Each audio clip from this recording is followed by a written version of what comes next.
Que reste-t-il de la Shoah dans les générations qui n'ont pas connu la guerre? Et quand les derniers survivants disparaîtront, qui va raconter l'histoire? Après eux, c'est justement le film qui donne la parole à 4 jeunes petits-enfants de déportés qui dialoguent avec leurs grands-parents, parfois pour la première fois, pour comprendre ce qu'ils ont reçu de cet héritage et comment le transmettre aujourd'hui.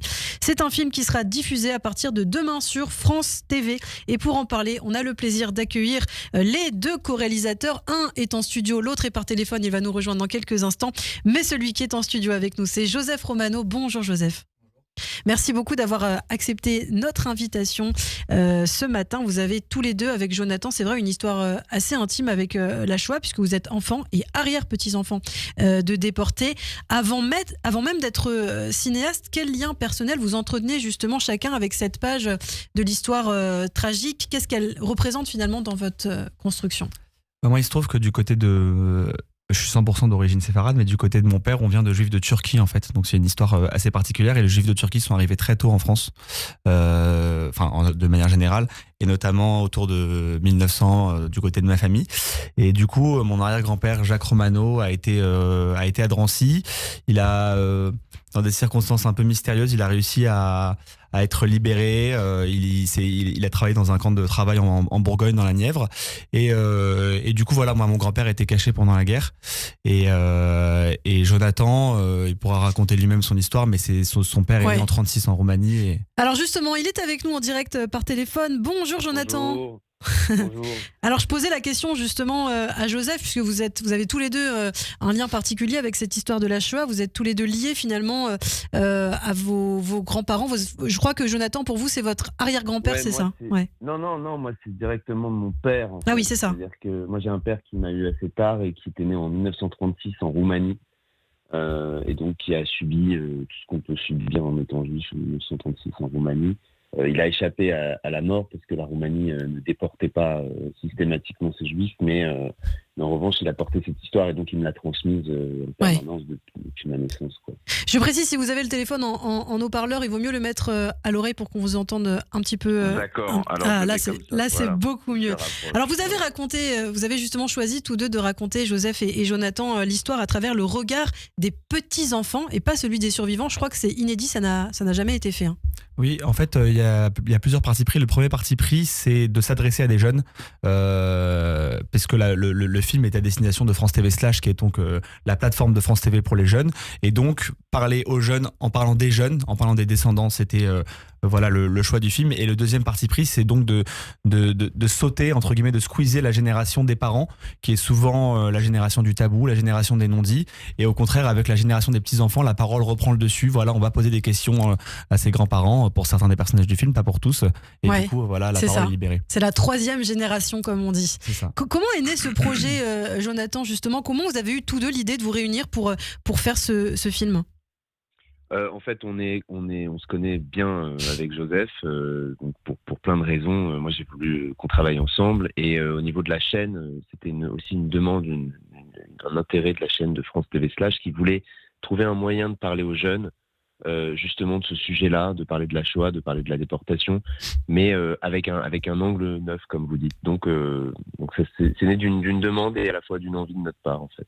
Et vous avez choisi donc pour ce documentaire d'intégrer 4 familles: Francky Valak, Mathis Kolinka, Camille Jobard et Théo Askolovitch. Pourquoi le choix s'est porté sur eux en particulier? Est-ce que vous pouvez d'ailleurs nous raconter leurs histoires, peut-être très brièvement à chacun, Joseph?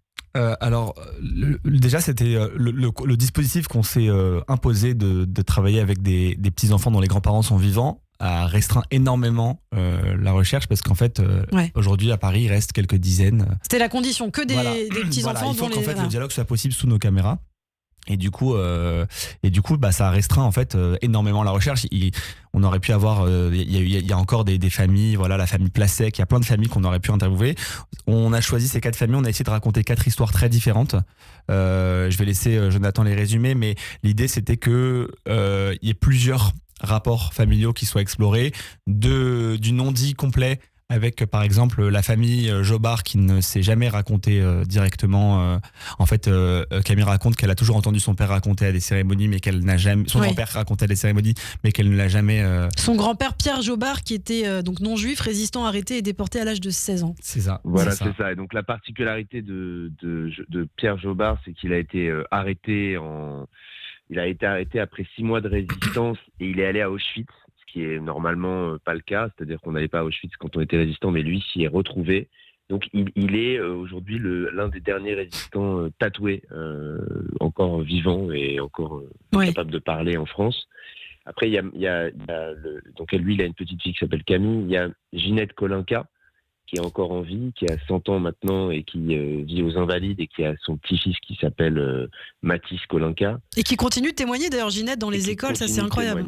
Ouais, qui continue de témoigner. D'ailleurs, on l'a filmée, elle était témoignée dans une école, elle est d'une force incroyable. C'est formidable quoi, de voir cette femme, c'est un exemple pour nous, hein. C'était génial de la voir comme ça. On a aussi donc Julia Valac, qui est la maman de la grand-mère de Francky Valac, qui elle aussi a été déportée. Enfin, c'est des femmes qui ont vécu des choses atroces, hein, qui ont passé 101 2 ans. Elle va fêter ses 101 ans cette année, Julia. Voilà. Non, 100 ans. 100 ans cette année. Okay. Et elle va bientôt fêter ses 101 ans, je l'espère. Mais nous, on a pu filmer les 100 ans. Voilà. Et le dernier duo, c'est les Askolovitch. Et donc, il y a le petit-fils Théo Askolovitch et sa grand-mère Evelyne Askolovitch. Oui. Alors, on parlait de Julia, il y a un moment très émouvant dans votre film. Bon, je vais pas tout spoiler, mais je me sentais un peu obligée d'en parler parce que j'étais clairement en larmes devant cette scène. C'est quand Francky présente son bébé à sa grand-mère, donc Julia. On sent l'émotion qui submerge justement Julia, avec beaucoup d'humilité, mais en même temps, on sent que c'est quelque chose que elle a attendu. C'est quelque chose de très puissant, puisque même dans un reportage à l'époque, elle disait ma plus belle victoire, c'est la naissance de ma petite fille. Et là, c'est son arrière-petite-fille. Qu'est-ce que ça représente, ça symbolise cette scène justement, Joseph? En fait, chaque personnage a des moments différents de sa vie et en fait, ce qui est particulier avec Francky, c'est qu'elle est à un moment charnière où d'un côté, sa grand-mère perd un peu la mémoire et de plus en plus, et de l'autre côté, elle attend un enfant et donc elle est dans une espèce de quête de compréhension, de vérité. L'une des particularités aussi du film, je fais une micro-généralité, c'est que vu que les grands-parents ont beaucoup construit des récits, vu qu'on leur a demandé de témoigner, ils ont construit des récits, ils ont construit des histoires, et on s'est dit qu'il fallait... Enfin, on s'est rendu compte en fait que le fait que ce soit au sein de la famille... changer la parole en fait. Ils étaient, les grands-parents racontaient leur histoire différemment, ils sortaient des récits qu'ils construisaient parce que justement c'était pas des journalistes ou des professeurs qui les interrogeaient, c'était leurs petits-enfants. Et du coup Francky, elle est dans cette recherche de vérité et elle va sonder sa grand-mère parce que elle va la question de elle va avoir un enfant et donc du coup la question de l'éducation et de la transmission se pose. Ça c'est vraiment très beau. Est-ce qu'il y a un moment d'ailleurs dans le documentaire, et je pose la question à tous les deux, vous avez été ému en particulier? Est-ce qu'il y a quelque chose, quelque chose que vous avez retenu, qui vous a vraiment particulièrement touché pendant la création de ce doc? En fait, moi, il y a une des choses qui a été vraiment très très beau à voir, c'était le début de ce lien qui se crée entre justement Camille Jobard et son grand-père Pierre, parce que c'est des gens qui se parlent pas beaucoup. Oui, on sent qu'il y a beaucoup de silence. Ouais. Voilà. Et en fait, on a filmé, on a réussi à créer, à mettre en place un espace de parole où ils ont commencé à se parler. Et en fait, de voir ça, elle était très émue, mais c'est vraiment, Camille, c'est une fille formidable, mais elle retient beaucoup ses émotions, donc, mais ça se sentait quand même qu'il y avait quelque chose qui se passait, donc moi je trouve que c'était un peu l'un des moments les plus émouvants. Enfin, il y en a eu plein. Une forme de fierté. Et vous, Joseph, un autre moment émouvant peut-être? Alors moi, en l'occurrence, c'est vraiment entendre pour la première fois une petite fille poser des questions directement, parce qu'elle raconte, elle dit, comme disait Jonathan, en fait, elle dit, mon grand-père ne m'a jamais raconté à moi. En fait, il n'y a jamais eu de parole face à face, les yeux dans les yeux. C'est toujours à côté, à des cérémonies. Et du coup, ce moment, c'est bouleversant de la voir pour la première fois oser. Et elle était assez inquiète, elle était timide à l'idée de demander ça. Mais moi, un autre moment que je pourrais mettre en avant, c'est quand même le moment où, par magie, et c'est vraiment c'est fou d'assister à ça en tant que réalisateur, c'est Ginette Kolinka qui dit pour la première fois, sous nos caméras, à son petit-fils Mathis, mais de toute façon c'est toi qui va prendre le relais, qui va raconter mon histoire. Et du coup, on a eu la réaction de Mathis en direct qui dit waouh, ok, d'accord, c'est marrant parce que j'ai un grand frère, elle lui a jamais dit ça. Et moi, elle voudrait que je sois le relais. Et du coup, pendant tout le film, elle lui dit des petits trucs comme il faudra bien que tu dises ça, il faudra bien que tu racontes ça, ça n'oublie pas, ça, il faut pas que les gens y pensent ça. Et du coup, elle est vraiment soucieuse de comment sera raconter son histoire et c'est très touchant. C'est vrai, c'est là qu'ils se rendent compte en fait qu'ils deviennent des passeurs de mémoire. Est-ce que c'est une prise de conscience finalement qui est vécue comme une mission, comme un poids? Parce qu'on entend aussi, je crois, une autre, je crois que c'est Askolovic qui dit non mais je veux pas que ça soit vécu, je veux pas que ça soit un poids pour vous en fait. Donc c'est deux versions finalement un peu. Oui, justement, en fait, on voulait pas qu'il y ait, que les mêmes rapports en fait entre les petits enfants et leurs grands-parents, entre les descendants. On voulait pas qu'on montre tous des gens qui étaient très enclins à raconter, à témoigner, etc. Là, en l'occurrence, Théo, il représente celui qui dit voilà, moi je vois ma grand-mère avant tout comme une grand-mère, non pas comme une déportée. Cette histoire, elle fait partie de moi, mais je sais pas trop quoi en faire pour l'instant. Peut-être que j'en ferai rien. Ouais. Voilà, il a un autre rapport. Évidemment, il est conscient de ça, mais il n'est pas actif, si vous voulez, dans cette démarche. Alors, c'est intéressant, Jonathan, parce que vous parlez dans une note biographique que j'ai consultée pour le doc, d'une mémoire de l'angoisse qui est transmise donc sans mots. Alors, est-ce que ce film montre justement que le traumatisme peut se transmettre parfois malgré soi? On parle beaucoup de traumatisme transgénérationnel. On est vraiment dans ça parfois? Oui, en fait, au début, on s'est posé la question d'un point de vue scientifique, mais les recherches, elles sont pas assez poussées. Aujourd'hui, il y a ce qu'on appelle l'épigénétique et on s'interroge sur la transmission du gène de l'angoisse qui serait peut-être présent chez les descendants de déportés ou de victimes de tout traumatisme lié à l'histoire. Mais le problème, c'est que la science n'est pas encore assez poussée, les recherches non plus, donc on peut pas vraiment établir un lien de corrélation scientifique, disons. Mais en revanche, ce qu'on sent, c'est que effectivement, en tant que petit enfant pas pour moi, hein, mais pour ceux qu'on a filmés, on voit bien qu'il y a quelque chose, qui a une empreinte en tout cas qui est restée et que chacun l'assimile différemment. Après, de là à dire qu'ils sont angoissés parce que leurs grands-parents ont été déportés, je pense qu'on ne peut pas s'avancer. Alors, il nous reste à peine 1 minute et je voulais qu'on conclue quand même, évidemment, dans un contexte de résurgence de l'antisémitisme. Aujourd'hui, on s'inquiète de ce que va devenir cette mémoire de la Shoah.